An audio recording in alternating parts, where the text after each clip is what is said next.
She had no shoes, no number, no one applauding. But she stepped onto that track anyway. No team, no sponsor. Just dirt-stained clothes, bruised feet, alone and invisible. The crowd laughed. One girl even pulled out her cell phone. "I'll film this beggar." And a silence that screamed, "You don't belong here." No one knew her name. No one cared. But what they didn't know was that someone powerful was watching her the entire time, near the finish line. No applause, no judgment, just watching. And what happened next left all the runners paralyzed, all the coaches silent, and all the brand executives scrambling to figure out, who is she? Because sometimes it takes a race for the world to realize who they've been ignoring all this time. She didn't ask for sympathy. She never wanted the spotlight. All she wanted was a chance, a single chance to run. In a world where image often matters more than heart, she took to the track with nothing. No equipment, no cheering section, no name on the scoreboard, just bruised feet and a fire in her chest. This isn't just a story about running. It's about being underestimated. It's about being seen as worthless until you prove to the world that you were priceless all along. Because this isn't just a race. It's every moment you were told you weren't enough. Every time someone looked at you and decided your worth before hearing your voice. Every opportunity that almost slipped away because of where you came from, or what you didn't have. In this video, you'll witness something powerful. The moment silence turns to applause. The second rejection turns to recognition. And the race that changed everything, not just for her, but for everyone who's ever doubted someone based solely on their appearance. So before we begin, I want to ask you something. Have you ever been underestimated? Tell me in the comments, where are you watching from? From which city? Which country? Let's show the world how many of us have felt invisible. And yet we kept running. And if this story already touches you, click like, subscribe to the channel, and get ready. Because what you're about to see will stay with you long after the finish line. The air buzzed with energy that morning. It was the kind of Saturday that felt like a celebration. Kids bouncing in branded sneakers, teams warming up in matching gear, volunteers handing out water bottles and pinning race numbers onto proud chests. Parents took pictures, coaches gave last-minute pep talks. And then, she showed up. No entourage, no team shirt, no shoes, just an old hoodie 3 sizes too big, a pair of sweatpants stained with street dust, and a pair of eyes that had seen way too much for someone that young. People noticed her the way they notice a fly in the middle of their dinner. Quick glances, annoyed expressions, a few giggles. Is she lost? Someone tell her this isn't a soup kitchen. Does she think this is a joke? Maria didn't flinch. She didn't respond. She just kept walking, slowly, head low, feet bare on the hot concrete, until she reached the sign-up table. The volunteers froze. She didn't have ID. She didn't have a team name. She didn't even have a phone. "I just want to run," she said. Her voice was calm, steady. They looked at each other, unsure. Rules were rules. But this was a local community event, open to all. Reluctantly, they let her in. No bib, no registration, no official time, just a warning. "If you can't keep up or fall behind, we'll have to pull you off the track." Maria nodded. As she walked to the starting line, the whispers started to spread. "That's the girl who sleeps by the bus station, right? I saw her digging in the trash last week. She's gonna humiliate herself." But Maria didn't care. She had seen humiliation before, in bathrooms that turned her away, in gas stations that chased her out, in the cold pavement that never asked if she was okay. And now, as she stood barefoot among polished athletes wearing clothes no one would ever post on Instagram, she didn't need validation. She needed something else. She needed to prove, even if just to herself, that she could finish something, that she wasn't invisible, that the girl no one wanted in their lane belonged on that track. At the far end of the stadium, someone else noticed her. A woman, dressed sharply in corporate athletic wear, leaned forward from the bleachers. She narrowed her eyes, tilted her head. She didn't smile, didn't say a word, But she didn't look away either. Maria didn't see her. Not yet. She was too busy focusing on the line ahead. A coach scoffed nearby. "This is going to be over in one lap," he said. His runner, a confident girl with sleek braids and bright neon shoes, gave a smug smile. "She'll probably trip over her own feet." The buzzer sounded, and just like that, they were off. Maria stumbled slightly at the start. Her feet weren't ready for the sudden jolt. The pavement was already burning. Her legs ached from sleeping on concrete the night before, but she moved. Not fast, not pretty, but forward. The crowd roared for the top runners. They didn't even notice Maria back there. Not yet. But the woman in the stands, the one nobody else had noticed, kept watching. Watching every step, every breath, every ounce of pain Maria swallowed without showing it. And just as Maria passed the first turn, leaving behind laughter and doubt in the air, something shifted in her face. It wasn't fear, or anger, or desperation. It was something else. Something most people spend their whole lives chasing. And in that moment, nobody in the crowd knew that the race had just changed. They just hadn't realized who the real competition was yet. The sound of shoes pounding the track echoed like thunder.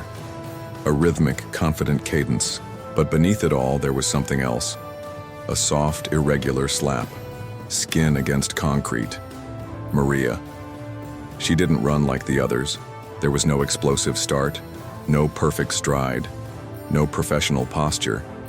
Her steps were uneven, her elbows tucked too tightly, and her eyes locked straight ahead like there was no one else around. But there were plenty watching her now. At first, the crowd didn't care. They were focused on the favorites, polished runners with sponsors, polished parents, and polished futures. You could spot them from a mile away, glowing skin, clean gear, expensive earbuds. Maria didn't fit. She didn't look like someone who belonged in a race. She looked like someone who was running from something. "Who's that?" a boy in the stands asked. His mom squinted. "No idea. Maybe someone let her join last minute for pity." "Should we call someone?" "Nah, let her tire herself out." But one row behind them, the sharply dressed woman still hadn't blinked. She leaned forward, hands clasped. Her gaze followed Maria like a hawk in still air. As Maria pushed forward, memories crowded her head louder than the cheers. Sleeping curled up in a bus stop, sharing a crust of bread with a stray dog. People looking through her like she didn't exist. And now, all those same kinds of people were here. Laughing again, whispering again, judging her again. Only this time they couldn't erase her with a side glance. This time she was on the track, in front of them, right where she wasn't supposed to be. One of the girls running ahead, the same one who smirked earlier, looked back and shouted to her friend. "Street girl's still on the track, thought she'd pass out by now." Another laughed. "Bet she doesn't make it past the halfway point." They were wrong. Maria's legs burned, her feet screamed. The pavement sliced at her soles like sandpaper, but every step forward wasn't just forward. It was a middle finger to everyone who said she shouldn't try. It wasn't just a run. It was defiance. One of the coaches whispered to a colleague on the sideline, "Why is she still going?" "Beats me. She's got no business being here. She'll drop soon." But she didn't. She kept running, passing the one kid who pulled a muscle, then another who underestimated the heat, then another. Little by little, runner after runner, trained, sponsored, expected, began to slow. But not Maria. She wasn't fast. She wasn't flawless, but she was still moving. And then it happened. Someone from the crowd stood up. Not many, just one. They didn't clap. They didn't cheer. They just stood, watching, then another, and another. Eyes shifted from the front of the pack to the girl in the middle, the barefoot girl, the girl they laughed at just 15 minutes ago. And in the chaos of elbows and sweat and competition, something started to settle in their expressions. Was it respect? The girls running ahead noticed. "What are they staring at?" one asked. "Wait, is she gaining on us?" They didn't want to believe it. She wasn't even wearing shoes. But Maria was gaining. Not by force, not by luck, by grit. And the woman in the stands, still calm, still watching, finally leaned to the person beside her and asked, "Do you know her name?" The person shrugged. Never seen her before. The woman smiled, just slightly. "Well, I think we're all about to learn." The first lap hurt the most. The pavement was hot, rough. It scraped her feet like broken glass. Maria felt every crack, every stone. But she didn't stop. The other runners were far ahead. They had cushioned shoes, smartwatches, and coaches yelling their names. Maria had silence. She wasn't running for a medal, not for applause. She just wanted to finish. For the first time in her life, finish something. Most of the crowd didn't see her yet. They were busy filming the favorites, but a few started to notice. Is she still running? Wait, she's barefoot? How's she not down yet? In the stands, 2 teenagers laughed. Delete that, it's shaky. Chill, we'll catch her collapsing soon. Up front, coaches shouted orders to their athletes. Loud, focused. No one said a word to Maria, except her own breath. Steady, sharp. An older woman selling water near the gate leaned over and mumbled, "She's running alone, not just behind. Alone, no coach, no teammates, no family waiting at the finish line." On the second lap, Maria felt a sting in her foot, a cut, thin, hot, blood. She bit her lip, didn't stop. The neon shoes girl, the one who mocked her, glanced back, smirked again, but she was gasping too. She's still here? Wasn't she supposed to drop out already? In the stands, a man with a badge stared, didn't laugh, didn't blink. He ran the foundation sponsoring the race. He leaned to the woman next to him and said, "Something's off about this, but it makes sense." She didn't answer. Maria passed 2 runners. One had cramps. The other pushed too hard too early. Nobody saw that coming. Now they started watching her, for real. No more jokes, no more snickers, no more looking away. Her face was dripping, her knees shaking, her foot throbbing. But her eyes stayed locked forward. She didn't run smooth, she didn't run fast, but she ran. And that started to bother some people. Near the edge of the track, a girl with a pro camera stopped filming the leaders, turned her lens to Maria, didn't say anything, just kept recording. Maybe she knew what it felt like to run alone too. Neon Girl glanced up at the stands. She saw it. The focus had shifted. It wasn't about her anymore, not about the front runners either. It was about the one no one believed in. Maria passed the spot where they laughed at her. No one laughed this time. And when she hit the straightaway, she didn't slow down, even bleeding, even ignored. She kept going. High up in the bleachers, a corporate executive adjusted her sunglasses, nodded toward Maria, and whispered to her assistant, "Find out who that girl is." That's when the race changed. But almost no one knew it yet. Maria's breathing got heavier. Her chest burned. She had no water, no trainer, no break. Just the road and pain. Every step now felt like glass cutting into raw skin. Her soles were bleeding, not a metaphor, not an exaggeration. Real blood, dripping silently behind her. The sun was brutal, no clouds, no mercy. And yet, she didn't stop. She couldn't. She wasn't just running a race, she was running from every night she slept cold, from every door that told her, "Not today," from every person who acted like she didn't exist. This wasn't about speed. This was survival. At the refreshment table, volunteers hesitated. They looked at her. One whispered, "Should we stop her?" Another said, "She's not even registered. She's not our responsibility." So they didn't offer water. They turned away. One of the racers ahead, a local favorite, started slowing down. His pace dropped. His shoulders sagged. He looked back and saw Maria. No jersey, no gear, no coach, but still moving. It got in his head. He tripped. He didn't fall, but he lost rhythm. And just like that, the crowd's cheers softened. Eyes turned again, toward the barefoot girl no one had wanted there. Maria saw none of it. She wasn't racing them. She was racing every voice in her head that said, "You'll never make it." One of her feet dragged slightly now. The skin peeled raw. She pressed on it harder, like pressure would numb the pain.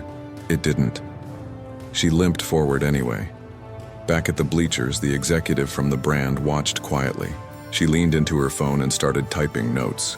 No cameras on her, no announcements. But she hadn't taken her eyes off Maria once. Something was forming in her mind. An idea. A shift. Meanwhile, the other runners started to split. Some pushing to hold their lead, others already out of breath. And still Maria kept going.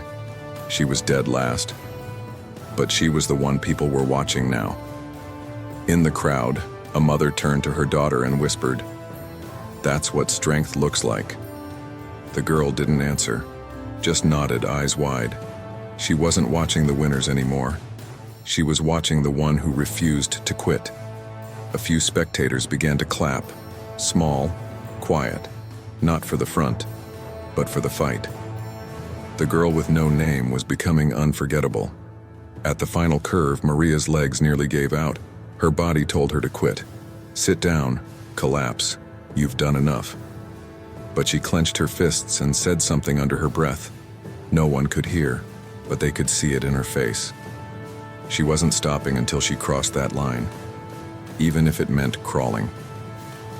A coach near the edge looked at his stopwatch, then at her. "She's not fast," he muttered. "But damn if she's not the toughest one out here." As she limped through the final stretch, the air changed. People weren't laughing anymore. They weren't ignoring her. They were watching her. All of them. Phones out, cameras up. Not because she was flashy, because she was still going. Because everything in her said stop. And she didn't. And that's when something unexpected happened. Someone at the finish line stepped forward. Not a judge, not a coach, not a teammate. Someone no one recognized, with a clipboard and a purpose, waiting for her. Maria didn't hear the noise anymore. The cheers, the footsteps, the voices, they all faded. Her ears rang, her arms hung loose, her knees wobbled, but her eyes, still locked on the finish line. She looked like she could fall any second, but she didn't. She walked, then jogged, then limped again. The pain was everywhere now. She couldn't hide it, and she didn't try to. The crowd saw the blood. They saw the limp. They saw her push anyway. That silence. It wasn't awkward anymore, it was respect. At the finish line, the woman with the clipboard stood still. She wasn't clapping. She wasn't smiling. She was studying. Maria didn't even notice her yet. She just kept going.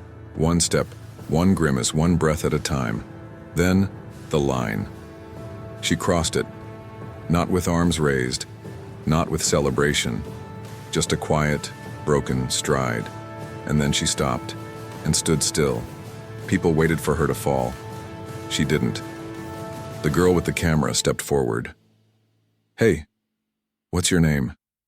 Maria blinked, looked around like she wasn't sure who the question was for. Then, soft and steady, "Maria." That's when the murmurs started. People started saying it, whispering it. Maria, the name they hadn't cared to ask an hour ago. Now it was echoing around the track. The executive put her clipboard down, walked up to Maria, didn't offer water, didn't offer praise, just a card. "Come see me on Monday." Maria looked at the card, blank, just a number and a name. "Why?" she asked. The woman smiled. "Because people need to know you." 2 reporters showed up, local ones, microphones ready. "Were you trying to make a statement? Do you train barefoot on purpose? Where are your parents?" Maria didn't answer any of that. She said, I just wanted to finish. And that hit harder than any headline. In the parking lot, the girl with neon shoes was sitting on the curb. She'd finished the race, but nobody was talking to her. Nobody pointed a camera at her. Nobody asked her name. She watched as Maria, the girl she laughed at, walked past. She said nothing. Maria didn't even look at her. Back inside the stadium, something had changed. The race had ended, but the real story was just starting. A name that meant nothing an hour ago was now everywhere. Did you see that girl? She ran barefoot. She didn't quit. The story was already out of their hands. Back in the stands, the brand rep pulled out her phone, typed a quick message. "We found her. She's real. Let's talk Monday." She clicked send, and just like that, Maria, the invisible girl with no gear, no coach, no support, and had just opened a door. She didn't even know it yet. She sat under the bleachers, alone, quiet, pulled her hoodie back up, closed her eyes. Someone left a bottle of water near her. No name, no words. She picked it up, drank. The sun was going down. The crowd was leaving, but her world was just starting to move. And somewhere, someone else was watching that video on their phone. A stranger, in a different city, in a different world, watching a girl with nothing cross the finish line like she had everything. 2 days passed, no cameras, no crowd, no finish line, just concrete again. Maria was back on the same bench where she usually slept, near the back entrance of an old community center. Hoodie over her face, feet bandaged with whatever cloth she could find. No one talked about her now. The race felt like a dream that ended the moment the sun set that day. She hadn't called the number on the card. Why would she? People had given her things before. Flyers, helplines, promises they forgot before she even walked away. She thought maybe this was the same, so she didn't call. On the third morning, her phone rang. Not a call she expected. She didn't even know it had service. The screen flashed, unknown number. She almost declined, but something told her not to. "Hello?" she answered. The voice was calm, professional, female. "Maria?" "Yeah. This is Claire from the race. I gave you my card." Maria sat up straighter, heart pounding. "I wanted to follow up. Can you meet me today?" Maria hesitated. "Why?" she asked again. Claire didn't sell dreams. She said 6 words that hit hard. "Because you didn't quit. We noticed." Maria borrowed a clean shirt from the shelter, washed her face, and made the walk. 10 blocks, 1 limp, a racing mind. She arrived at a building she had only seen from the outside. Glass doors, reception desk, air conditioning. Inside, nobody looked at her twice, which was a first. Claire met her at the elevator. No big intro, no waiting. She handed Maria a visitor badge. "You're not here for charity," she said. "You're here for opportunity." That sentence alone broke something in Maria's chest. She didn't cry. She nodded. They walked into a small conference room. On the table, a water bottle, a fresh pair of running shoes, and a simple document. Maria stared. "I don't understand," she said. Claire leaned in. "You inspired half this city, but more importantly, you showed up when no one asked you to. That's rare," she explained. The brand didn't want her to be a model, not an influencer, not a token. They wanted her story, her grit, her name on their campaign, authentic, raw, real. "We don't want to change you," Claire said. "We want to show people who you already are." Maria didn't sign right away. She asked for time. Claire respected that. She left with the shoes, the water, and the offer. And for the first time in a long time, Maria walked out of a building with something to lose. That night, she sat under the same street lamp, holding the contract in her hands. She didn't read every word, but she knew what it meant. It meant someone finally saw her. Not as a problem to fix, but as proof that you can survive, even when no one claps for you. She took a breath, tied the new shoes, and whispered to herself, "I'm not going back." And she didn't, but not because someone saved her, because someone noticed her and gave her a shot, and she was ready to take it. Maria had never seen an airport from the inside. She didn't even know how TSA worked. She stood at the entrance holding a small duffel bag someone gave her. Inside, 2 shirts, 1 hoodie, and the shoes Claire had handed her days ago. A company rep met her at the curb. "First time flying?" the woman asked. Maria nodded. "Don't worry, we'll take care of it." But Maria wasn't worried. She was quiet, watching everything, learning. This wasn't just her first flight. It was the first time someone had paid for her to be anywhere. On the plane, she sat by the window, didn't say much, but she looked out for the entire flight. Clouds, tiny streets, the sun hitting the wing. She was above everything now. The people who ignored her, the days she spent walking streets looking for food, the kids who laughed when she lined up to run. It was all down there now. She landed in another city, bigger, louder, but instead of being lost in it, this time someone was waiting. A driver, holding a sign with her name. She wanted to cry, but she didn't. She just smiled. For the first time in her life, someone expected her. The car took her to a small hotel. Nothing fancy, but clean, warm. And when she opened the door to her room, she froze.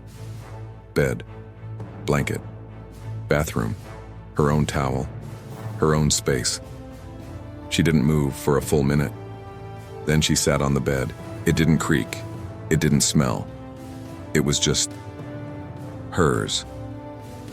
She laid back, looked at the ceiling, and let go of a breath she didn't know she'd been holding for 19 years. The next morning, the meeting started. Conference room, marketing team, video crew, producers. Maria walked in with her hoodie on. No makeup, no filters. They didn't ask her to change. They just asked her to speak. She told them everything. How she ended up on the street. How running was the only thing that felt real. How she almost didn't go to the race because she thought no one would care. Now the whole room was silent. Someone hit record. The ad campaign wasn't glossy. It wasn't airbrushed. It was Maria, sitting on a bench, talking straight to the camera, saying what nobody else dared to say. People don't care about you until you win something. But I ran that day like I had nothing left to lose, because I didn't. That line made the room go cold. Everyone knew. This wasn't a marketing play. This was truth. The shoot wrapped. Maria got a check, enough to breathe for months. But she didn't run to the mall, didn't post selfies, didn't buy shoes she didn't need. She asked to visit the nearest public track, and the next morning, she was out there, running again. No cameras, no crowd, just her, and the new shoes, and the same fire. The brand posted her video 3 weeks later. It wasn't trending at first, but then someone reshared it, and another. By week 2, it had 1 million views. By week 3, people were asking where she came from. By week 4, runners from across the country were tagging her. Maria saved my season. Her story is why I didn't quit. I owe this girl everything. But the real twist hadn't even happened yet, because someone else was watching, someone from her past, and they weren't clapping, they were angry. The video went viral. Millions watched, but not all views were from fans. One night, Maria sat in the hotel room, lights off, just the phone glowing in her hand, when she got the message. "So now you matter, huh?" No name, no profile picture, but she knew exactly who it was. Luis, her brother. The same brother who vanished 3 years ago, and after promising he'd come back with money, he never did. And when she ended up on the street, he never answered her calls. Now suddenly, he had something to say. She didn't reply, but the messages kept coming. "You think you're better than us now? Why didn't you put our story in the video? I was the one who taught you how to run. Maria stared at the screen, jaw tight. This wasn't guilt. This wasn't family. This was someone who couldn't handle watching her rise. Someone who only reached out when the spotlight turned on. The next day, she told Claire. Not the full story. Just the basics. Claire didn't flinch. Do you want us to block him? Remove your number from the press kit? Maria shook her head. No, she said. Let him watch. That week, a sports podcast reached out. Big audience, national coverage. They wanted to talk about the girl with no shoes. Maria hesitated, but something inside told her, this is yours now. Your narrative, your voice. Don't let someone else rewrite it. So she went. The interview started soft. Basic questions, inspiration, race day, the moment she crossed the line. Then the host asked, have you heard from anyone in your past now that you've gone viral? Maria paused, then looked directly at the mic. I did. Yeah, someone who left me behind. But I'm not bitter. I just don't have space for people who only show up when there's a check involved. The host went silent, then smiled. You just said what half this country's afraid to admit. The episode exploded. Comments poured in. She's real. No victim talk, just power. We need more voices like this. Maria wasn't just a campaign face anymore. She was a symbol, and some people couldn't handle that. 2 days later, Luis showed up. Not a call, not a message. He just walked into the public event where Maria was speaking. Hoodie up, eyes low, phone in hand. Maria saw him from the stage.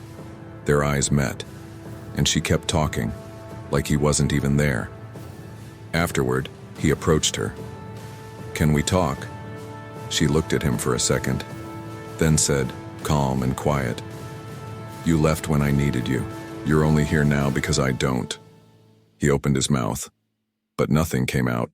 She walked away, and that was it. No dramatic scene, no hugging it out, no fake reunion, just boundaries.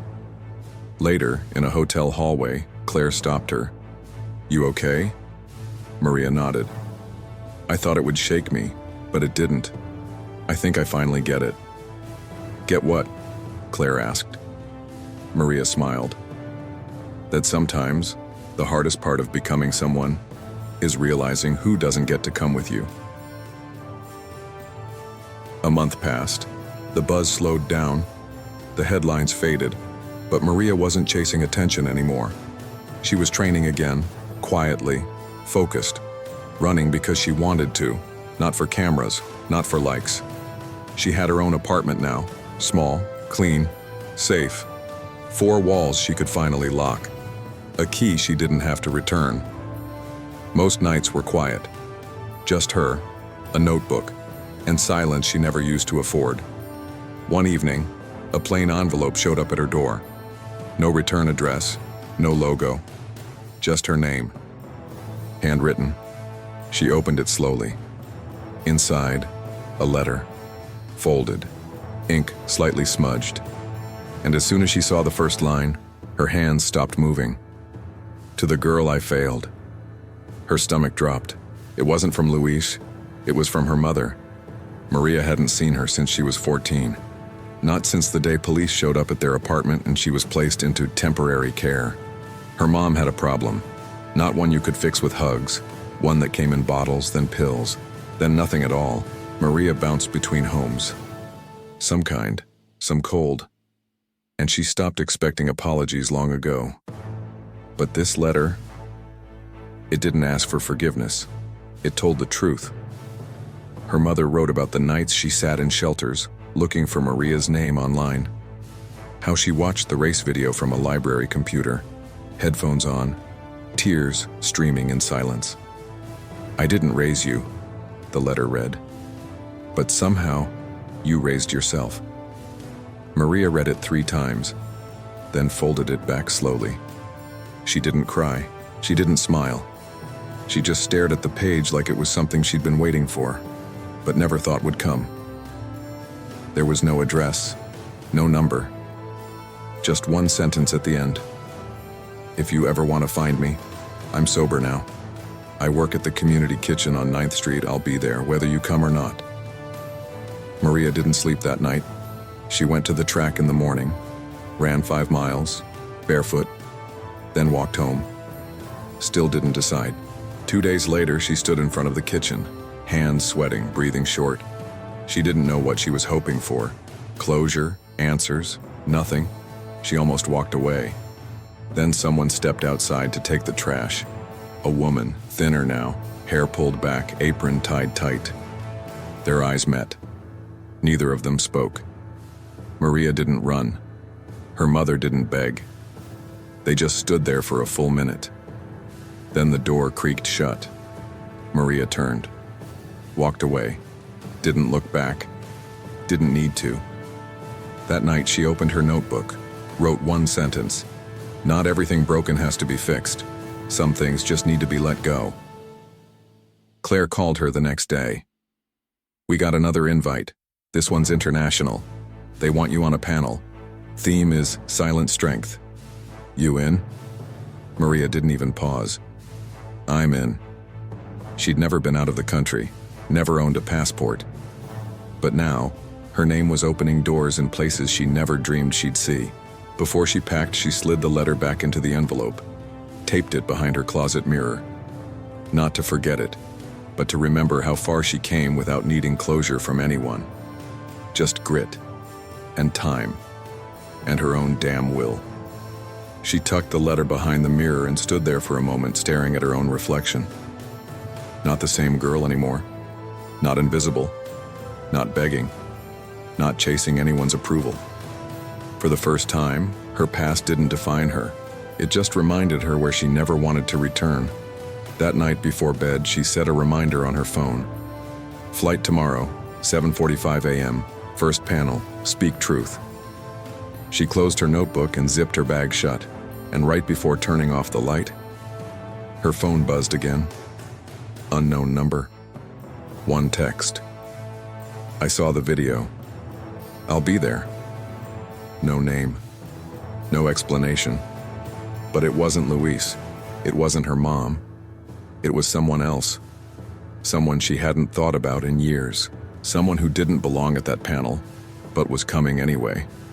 Maria stared at the screen and whispered, "Let them watch." The auditorium lights were blinding.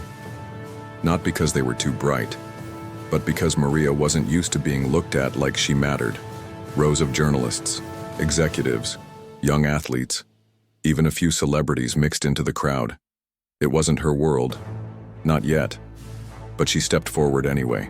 No manager beside her, no script, just a mic and a chair with her name on it. Claire gave her a nod from backstage. Maria nodded back, took a breath, and sat down. The host leaned in. "Maria," he said, "everyone's heard the headlines. But what's the part of your story no one saw coming?" She paused, then answered, "That I'm still not done running." The crowd leaned in. A few chuckles, some curious eyes, then silence again. "I didn't grow up dreaming of panels," she said. "I just wanted a roof, food, one adult who didn't leave." Her voice didn't shake. "I didn't think I'd survive 15. Didn't think I'd ever sleep in a bed again. Didn't think a company would want my name on anything." And then she smiled, just barely. But sometimes, life surprises even you. People started recording, phones lifted, hashtags posted in real time. Maria speaks, Erie Street to stage. Real is rare. She didn't change her tone. "I'm not here to be your inspiration story for the week. I'm not here to sell sneakers. I'm here because nobody should have to beg to be seen." But the room stayed silent, not because they didn't care, because they did. Then she stood up, walked to the edge of the stage. No matter where you came from, no matter who laughed when you showed up with nothing, you can still cross that finish line. One woman stood up and clapped, then another. Soon the whole room was standing. Some wiped tears, some just stared.